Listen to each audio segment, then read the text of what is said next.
Hello student, M high institute में आपका स्वागत है। आज के सेशन में हम वाइस प्रेसिडेंट के बारे में डिस्कस करेंगे। वाइस प्रेसिडेंट को मैं आज आपको डिटेल में पढ़ाने वाला हूँ। तो चलो शुरू करते हैं। पहले तो हमारे देश में वाइस प्रेसिडेंट ये दूसरी सबसे इम्पॉर्टेंट पोस्ट है। सबसे पहले इम्पॉर्टेंट पोस्ट प्रेसिडेंट की है, लेकिन जैसे कि आपको पता है प्रेसिडेंट और वाइस प्रेसिडेंट दोनों भी नॉमिनल हेड है, रियल हेड नहीं है। वाइस प्रेसिडेंट हमारे वारंट ऑफ प्रेसिडेंट में सेकंड रैंक पे आते हैं। वारंट ऑफ प्रेसिडेंट की यहाँ पे लिस्ट आपके सामने दी है, जिसमें फर्स्ट पे आते हैं प्रेसिडेंट, सेकंड पे आते हैं वाइस प्रेसिडेंट और थर्ड पे आते हैं हमारे प्राइम मिनिस्टर। और ये सिचुएशन ऐसी है जैसे हम बागबान मूवी में देखते हैं कि फैमिली का डिसीजन अभी बच्चे लेते हैं, लेकिन फिर भी दादाजी को सम्मान मिलता है। सेम वैसा ही हमारे देश में प्रेसिडेंट और वाइस प्रेसिडेंट की सिचुएशन है कि भले ही बड़े डिसीजन वो ना ले, लेकिन फिर भी सम्मान हम उन्हें सबसे ज़्यादा देते हैं। तो आप समझ लीजिए कि आज जो हम चैप्टर पढ़ रहे हैं वो हमारे देश के दूसरे सबसे इम्पॉर्टेंट व्यक्ति हैं, दैट इज़ वाइस प्रेसिडेंट। चलो तो एक एक करके अपन उनके बारे में सब चीज़ें जानते हैं। तो सबसे पहला कि वाइस प्रेसिडेंट अगर आपको बनना है या किसी को भी बनना है तो उसको कौन सी बेसिक क्वालिफिकेशन करनी चाहिए, कौन सी बेसिक क्वालिफिकेशन उसके पास होनी चाहिए। तो ऑब्वियसली पहला कि वो भारत का नागरिक हो। दूसरा सबसे इम्पॉर्टेंट जो एग्ज़ाम में पूछा जा सकता है कि उनकी एज 35 साल की हो। और तीसरा जहाँ पे आपको कन्फ्यूज़न हो सकता है, ध्यान से सुनिए, तीसरी क्वालिफिकेशन ये है कि वो राज्यसभा का चुनाव लड़ने के योग्य हो। मतलब राज्यसभा चुनाव लड़ने के लिए जो भी पात्रता लगती है वो सभी पात्रताएं वो पूरी करें राज्यसभा सदस्य बनने के लिए, ना कि राज्यसभा के सदस्य हो, वो राज्यसभा की इलेक्शन लड़ने के पात्र हो। ये काफ़ी इम्पोर्टेंट पॉइंट है। चौथा पॉइंट, ऑफिस ऑफ प्रॉफिट ना हो। ये प्रॉफिट ज़्यादा इस चैप्टर में काम का नहीं है, इसलिए मैं इसको ज़्यादा डिस्कस नहीं करूँगा। बस ये ध्यान में रखना कि ऑफिस ऑफ प्रॉफिट उनके पास ना हो। पाँचवा पॉइंट, वो लोकसभा और राज्यसभा दोनों के भी सदस्य नहीं होने चाहिए। इवन विधानसभा और विधान परिषद के भी सदस्य नहीं होने चाहिए। अगर होंगे तो इलेक्शन लड़ने से पहले इस्तीफ़ा दे दें। फिर उसके बाद का पॉइंट, क्या ऑलरेडी कोई वाइस प्रेसिडेंट था तो क्या वो फिर से वाइस प्रेसिडेंट बन सकता है? तो हमारे देश में ऐसी कोई भी रिस्ट्रिक्शन नहीं है। तो चाहे वो वाइस प्रेसिडेंट पहले हो या ना हो, वो फिर से इलेक्शन लड़ सकते हैं। और फिर आते हैं मेन मुद्दे पे। मेन मुद्दा ये है कि अगर आपको वाइस प्रेसिडेंट का इलेक्शन लड़ना है तो हमारे देश में करोड़ों की आबादी है, तो बहुत सारे लोग क्या करते हैं ना, पता है उनको जीतेंगे नहीं, लेकिन फिर भी इलेक्शन के माध्यम से अपना नाम पॉपुलर हो जाता है तो फॉर्म भर देते हैं। और ऐसे लोगों की वजह से इलेक्शन की प्रोसेस बड़ी कॉम्प्लिकेटेड हो जाती है। इसी चीज़ को रोकने के लिए और सीरियस कैंडिडेट ही फॉर्म भरे, इसके लिए संविधान ने 2 कंडीशन डाली है। पहली तो ये, अगर वाइस प्रेसिडेंट का इलेक्शन लड़ना है तो 15,000 रुपये आरबीआई के पास जमा करने होंगे। और अगर आप इलेक्शन जीत गए या सफिशेंट वोट आपने ले लिए तो ये 15,000 आपको पूरे वापस मिलेंगे। लेकिन अब अगर आप सिर्फ टाइम पास के लिए आ रहे हैं, आपको वोट नहीं मिलने वाले ज़्यादा, और ऐसी केस में आपके 15,000 रुपये आरबीआई जब्त कर लेता है, जिसे कहते हैं ज़मानत जब्त होना। लेकिन जैसे कि आपको पता है 15,000 कोई बड़ी अमाउंट नहीं है, फिर भी हज़ारों लोग इस देश में फॉर्म भर सकते हैं वाइस प्रेसिडेंट का और अपनी तमन्ना फेमस होने की पूरी कर सकते हैं। तो दूसरी रिस्ट्रिक्शन काफ़ी इंटरेस्टिंग है। दूसरी रिस्ट्रिक्शन ये है कि अगर आपको वाइस प्रेसिडेंट के इलेक्शन के लिए फॉर्म भरना है तो आपको जितने वोट डालने वाले लोग हैं उनमें से 40 लोगों का समर्थन आपके साथ होना चाहिए। मतलब आपके फॉर्म के साथ 40 वोटर की साइन होनी चाहिए। और point to be noted, vice president के इलेक्शन में कौन वोट डालता है? हम जैसे आम लोग नहीं। ये वोट सिर्फ लोकसभा और राज्यसभा के सदस्य ही डाल सकते हैं। तो कम से कम 40 मेंबर ऑफ पार्लियामेंट आपके फॉर्म पे साइन करें कि हाँ, हम मानते हैं कि ये इलेक्शन लड़ने योग्य है और हम प्रस्तावित करते हैं इनका नाम कि ये इलेक्शन लड़े। तो इससे बहुत सारे लोग कट जाते हैं और जनरली हमारे देश की 2 बड़ी पार्टियां ही इलेक्शन के कैंडिडेट खड़ी कर पाती है। तो इससे इलेक्शन बड़ा ही क्लीन और सिंपल हो जाता है। चलो तो फिर इलेक्शन होता कैसे, उसके बारे में जानकारी लेते हैं। ये जानकारी बहुत इम्पॉर्टेंट है क्योंकि इस बार वाइस प्रेसिडेंट का इलेक्शन जो 2025 में हो रहा है वो बड़ा ट्रिकी होने वाला है, क्योंकि जो हमारी रूलिंग पार्टी है उसके पास क्लियर मेजॉरिटी नहीं है, उसको समर्थन की ज़रूरत है। और साथ साथ में हो सकता है कुछ रूलिंग पार्टी के लोग अपोजिशन के कैंडिडेट को सपोर्ट करें या अपोजिशन के कैंडिडेट के लोग रूलिंग पार्टी को सपोर्ट करें। इसके वजह से बड़ा ही इंटरेस्टिंग ये वाइस प्रेसिडेंट का इलेक्शन इस बार 2025 का होने वाला है। ये वीडियो शूट होने से पहले इलेक्शन होने के थे, ठीक है। तो उस कंटेक्स्ट में मैं आपको बता रहा हूँ। तो देखिए, इलेक्शन में वोट कौन डाल सकता है, तो इस इलेक्शन को इनडायरेक्ट इलेक्शन कहते हैं, क्योंकि वाइस प्रेसिडेंट ये जनता द्वारा ही चुने जाते हैं, लेकिन जनता डायरेक्टली नहीं चुनती। जनता पहले अपने लोकसभा और राज्यसभा के सदस्यों को चुनेंगी और जनता द्वारा चुने हुए सदस्य ये फिर वाइस प्रेसिडेंट को चुनेंगे। इसलिए इस इलेक्शन को इनडायरेक्ट इलेक्शन कहते हैं। साथ साथ में ये प्रोपोर्शनल रिप्रेजेंटेशन सिस्टम को फॉलो करता है, ना कि फर्स्ट पास द पोस्ट। इसका मतलब अगर किसी को वाइस प्रेसिडेंट बनना है तो उनको एक पर्टिकुलर नंबर ऑफ वोट रहेंगे तभी वो वाइस प्रेसिडेंट बनेंगे, ना कि जिसको ज़्यादा वोट मिले वो। फिर दूसरी कंडीशन, ये बहुत ही इंपॉर्टेंट है, मुझे लगता है एग्ज़ाम में इस बार पक्का आएगा। बहुत बार इलेक्शन जो होते हैं उसमें लोकसभा राज्यसभा के सदस्य जब वोट डालते हैं तब उनको बताना पड़ता है कि उन्होंने किसको वोट डाला है, और उसके बेसिस पे बहुत बार ऐसा होता है पार्टी कार्रवाई करती है, व्हिप जारी होता है और व्हिप के अनुसार उनके खिलाफ कार्रवाई हो सकती है। लेकिन वाइस प्रेसिडेंट के इलेक्शन में ऐसा नहीं करना पड़ता। मेंबर ऑफ पार्लियामेंट चुपके से अपना वोट किसी को भी दे सकते हैं, किसी को बताने की ज़रूरत नहीं। और यही इस बार के इलेक्शन में ट्रिक है कि अगर कोई पार्टी का सदस्य पाला पलटता है तो पता ही नहीं चलेगा कि किसने पाला पलटा है। मतलब बैलेट पेपर में वोट डालते वक्त आपको किसी को ऐसा अपना वोट ओपन करके नहीं दिखाना है जैसे राज्यसभा के इलेक्शन में होते हैं। आपको वो फोल्ड करना है और किसी को नहीं दिखाना है कि आपने किसको वोट डाले। It is a secret ballot. और एग्ज़ाम में ये क्वेश्चन बन सकता है कि वाइस प्रेसिडेंट के इलेक्शन में बैलेट कैसा होता है, ओपन बैलेट या secret ballot. It is secret ballot. इसका मतलब आप समझ रहे हैं, बहुत सारे बीजेपी के एमपी कांग्रेस के कैंडिडेट को सपोर्ट कर सकते हैं या कांग्रेस के एमपी ये बीजेपी को सपोर्ट कर सकते हैं, लेकिन पता किसको नहीं चलेगा। और उससे भी ज़्यादा ट्रिकी पार्ट, जैसे कि आपको पता है इस वाइस प्रेसिडेंट के इलेक्शन में थर्ड पक्ष है, मतलब टीडीपी, तेलुगु देशम पार्टी चंद्रबाबू नायडू की, वो किसको समर्थन देगी उनका वाइस प्रेसिडेंट बनने के चांसेस ज़्यादा है। हो सकता है टीडीपी ऐसा करे कि सपोर्ट किसी को दे और वोट किसी को दे, और ऐसा अगर हो गया तो बहुत बड़ी एक अनोखी बात इस बार के वाइस प्रेसिडेंट के इलेक्शन में हो सकती है। चलो तो आगे बढ़ते हैं। ये इस पॉइंट पे मैंने ज़्यादा समय इसलिए लिया क्योंकि इस बार एग्ज़ाम में ये आ सकता है, सीक्रेट बैलेट इलेक्शन में यूज़ किया जाता है। चलो तो इलेक्शन में वोट कौन डाल सकता है, तो सिर्फ पार्लियामेंट के सदस्य, वो लोकसभा के या राज्यसभा के सभी सदस्य। जनरली प्रेसिडेंट के इलेक्शन में भी पार्लियामेंट के सदस्य डालते हैं, लेकिन जो नॉमिनेटेड है उनको बाहर कर दिया जाता है। राज्यसभा के 12 और लोकसभा के 2 नॉमिनेटेड सदस्य, उनको बोला जाता है वोट नहीं डाल सकते आप। लेकिन वाइस प्रेसिडेंट के इलेक्शन में नॉमिनेटेड सदस्य भी वोट डाल सकते हैं। ये भी एग्ज़ाम का एक इम्पॉर्टेंट पॉइंट है।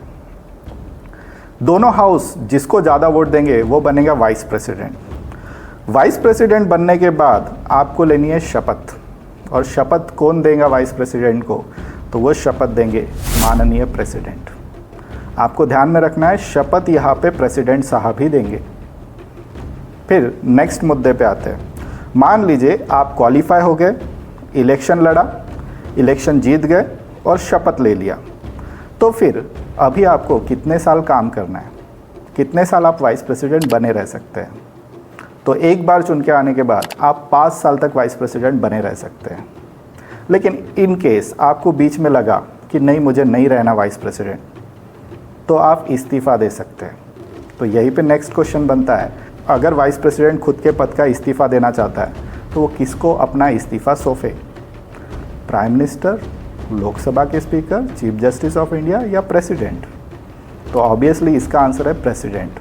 और ये भी इस बार का बहुत ही हाईलाइटेड पॉइंट है। बड़ा ही सिंपल पॉइंट है, लेकिन क्यों हाईलाइटेड है, क्योंकि अभी अभी हमारे वाइस प्रेसिडेंट जगदीप धनखड़ इन्होंने अपना रेजिग्नेशन सबमिट किया है। बड़ा ही आनंद फानंद में अचानक से बिना किसी रीज़न के उन्होंने सबमिट कर दिया रेजिग्नेशन प्रेसिडेंट को, और प्रेसिडेंट ने वो एक्सेप्ट भी कर लिया। तो इस करंट अफेयर के कारण ये मुद्दा एग्ज़ाम में आ सकता है कि वाइस प्रेसिडेंट अपना रेजिग्नेशन किसे सौंपते हैं, तो वो प्रेसिडेंट को। तो 5 साल आप काम कर सकते हैं या खुद की इच्छा से जा भी सकते हैं। लेकिन तीसरा, अगर कोई वाइस प्रेसिडेंट बदमाशी करे, ठीक से काम ना करे, तो क्या हम उसे निकाल सकते हैं? तो इसका आंसर है यस। और ये कोशिश जगदीप धनखड़ के केस में हुई थी। हमारे वाइस प्रेसिडेंट जगदीप धनखड़ को निकालने के लिए विपक्ष एकजुट हुआ था और वो उनको निकालना चाहता था। बहुमत ना होने के कारण वो नहीं निकाल पाए। लेकिन इसकी प्रोसेस क्या है निकालने की? किसी वाइस प्रेसिडेंट को हम कैसे उनके पद से ज़बरदस्ती निकाल सकते हैं? तो उसकी प्रोसेस बड़ी ही ट्रिकी है।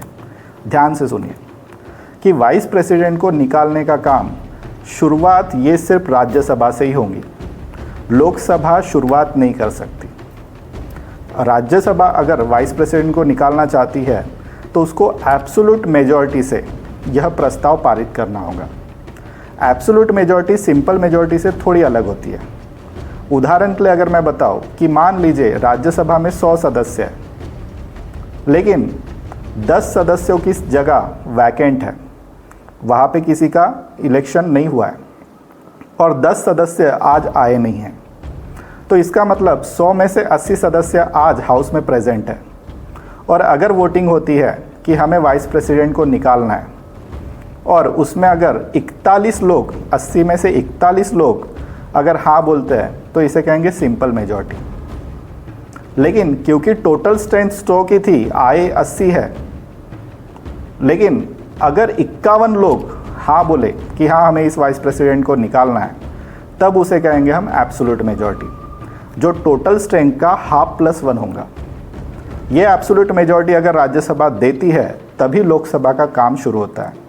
और लोकसभा के केस में ये मेजॉरिटी सिंपल मेजॉरिटी है, उन्हें एब्सोल्यूट मेजॉरिटी की ज़रूरत नहीं। और ये बड़ा ट्रिकी पॉइंट है। तो आपको ध्यान में रखना है, शुरू से राज्यसभा कर सकती है वाइस प्रेसिडेंट को निकालने का काम, और मेजॉरिटी जो चाहिए वो एब्सोल्यूट चाहिए।